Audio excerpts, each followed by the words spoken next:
Sokende wapi? Charles Okoto, Dieudonné Imambe, Alino Bobo, Naela Gauthier.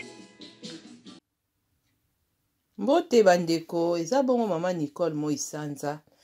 Na ye pona koyokisa bino témoignage oyo ya mama na biso abiki na maki na Blondef.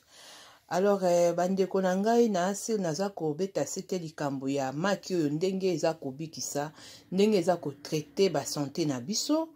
Peut-être na moko akoyoka témoignage oyo ekoki kosunga yo na problème moko ya santé. Maman na biso azalaki condamné pendant 4 ans d'années komela bakisi, mais oyo ekomeli ye na mai ya maki.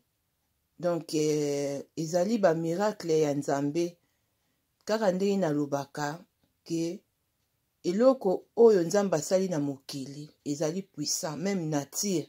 Alors ba mama na biso toyoka témoignage ya mama, parce que musala nde toza kosala ntango natiaka to biso nyonso tu na yo mutu osaleli ozwi mpe courage na yo obi te nabakisa implice na vie ya bandeko.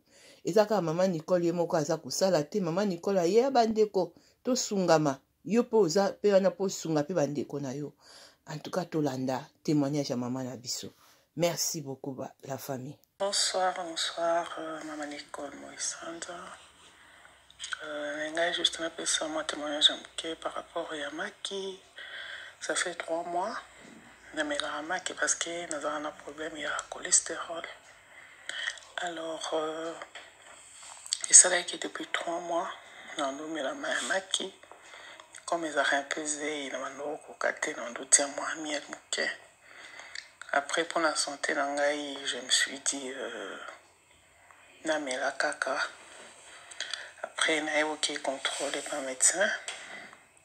Je tiens à noter que je commis la kisi tout le matin, kisi pour le cholestérol.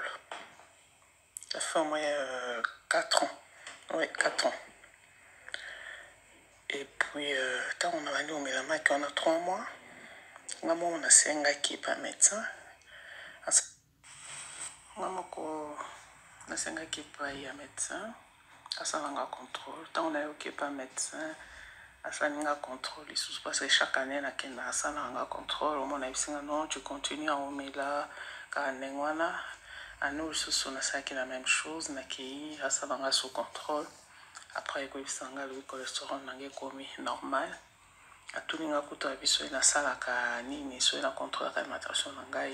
Na boya ko yebisa ye kama maki na yebisaka oui na mela kisi opesa ngai singalo pour le moment au stopper na kisi parce que cholestérol na ezongi bien vraiment na souffrir remela ba kisi chaque temps c'est pas évident autant la kisi na sac la cholestérol yango na ngena témoigner. Merci beaucoup Maman Nicole na révélation d'Amba Pesakio.